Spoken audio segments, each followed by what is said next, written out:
നിങ്ങളെങ്ങാനും വല്ല അശ്ലീലങ്ങളും കാണുന്നുണ്ട് എന്ന് നിങ്ങളുടെ ഭാര്യ കണ്ട നിങ്ങൾ അറപ്പായിരിക്കും. യാതൊരു അറപ്പ് എന്ന് പറഞ്ഞാൽ നിങ്ങൾക്ക് മനസ്സിലാവുന്ന വിജയം അത്ര ഒരിക്കലും ഉൾക്കൊള്ളാൻ പറ്റും, വേറെ എന്തും ഉൾക്കൊള്ളാൻ പറ്റും. അതുകൊണ്ട് വളരെ സൂക്ഷിക്കാം. നിങ്ങൾ എന്തെങ്കിലും നിലക്കുള്ള അഭിഹിതങ്ങളോ അശ്ലീലങ്ങളോ, അത് മറ്റൊരു സ്ത്രീയുമായുള്ള ബന്ധമാകാം, സൈറ്റുകളാകാം, അത് തിരിച്ചും അങ്ങനെ തന്നെയാണ്. നിങ്ങളുടെ ഭാര്യയെ അങ്ങനത്തെ ഒരു അവസ്ഥയിൽ കണ്ടാൽ നമുക്ക് ഉൾക്കൊള്ളാൻ പറ്റില്ല. അതുകൊണ്ട് ഏറ്റവും അധികം സൂക്ഷ്മത പാലിക്കേണ്ടത് ആ കാര്യത്തിലാണ്. ഇതെന്നോട് സംഭവിച്ചാൽ ഈ നാട്ടിൽ നിന്നൊക്കെ പലപ്പോഴും ഫാമിലി നിങ്ങൾ കൊണ്ടുവരുന്ന ആളുകളുണ്ട്. അവർ കൊണ്ടുവരലൊക്കെ ചിലപ്പോൾ ഇവിടെയൊക്കെ കുറേ ജീവിച്ചിട്ടോ 10 കൊല്ലം കഴിഞ്ഞിട്ടായിരിക്കും. അങ്ങനെ വൈഫ് വരുമ്പോഴും നമ്മൾ മുമ്പ് ഒറ്റക്കായപ്പോൾ ജീവിച്ച പോലെ കാരണം നമ്മൾ ജീവിക്കുന്നുണ്ടായിരിക്കും. അങ്ങനത്തെ ആളുകളുടെ പല സ്വകാര്യതകളും ഭാര്യമാർ ഇവിടെ വന്നാൽ കണ്ടുപിടിക്കും. ഒരു കാര്യം ഞാൻ നിങ്ങൾക്ക് ഉറപ്പിച്ച് പറയാം, നിങ്ങൾക്കൊരു അവിഹിത മനസ്സുണ്ടെങ്കിൽ അത് നിങ്ങളുടെ ഭാര്യ അറിയാതിരിക്കില്ല, ഉറപ്പായിട്ടും അറിയും.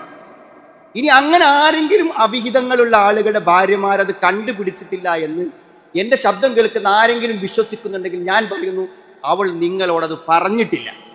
അവൾക്കറിയാം, അവളത് പറഞ്ഞിട്ടില്ല. പറയാതിരിക്കാൻ ചില കാര്യം, അത് പറഞ്ഞാൽ നമ്മൾ തമ്മിലുള്ള ബന്ധം നഷ്ടപ്പെട്ടു പോകും.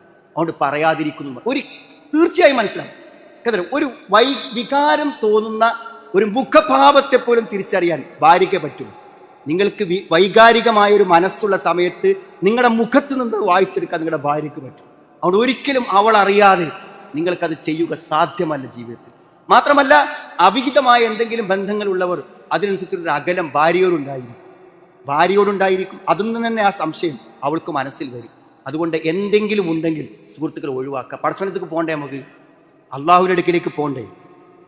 തിഹാമ പർവ്വതത്തെ പോലുള്ള വലിയ വലിയ പുണ്യങ്ങളും സംഭാവനകളും സേവനങ്ങളും ദാവാപ്രവർത്തനങ്ങളും ഒക്കെ ചെയ്ത ആളുകൾ അവരൊറ്റയ്ക്കാകുമ്പോൾ അള്ളാഹു നിഷിദ്ധമാക്കിയ കാര്യങ്ങളുടെ പരിധികളെ ലംഘിക്കുന്നുവെങ്കിൽ നമ്മുടെ മുഴുവൻ പ്രവർത്തനങ്ങളും ഇല്ലാതായി പോകുമെന്ന നബി സ്വല്ലല്ലാഹു അലൈഹി വസല്ലമയുടെ താക്കീത് നമ്മൾ മനസ്സിലാക്കണം. മാത്രമല്ല, സ്വകാര്യ ജീവിതത്തിൽ അശ്ലീലങ്ങൾ പോകുന്നവർക്ക് എന്ത് മനസമാധാനമാണ് കിട്ടുക എന്ന് ആലോചിക്കുക.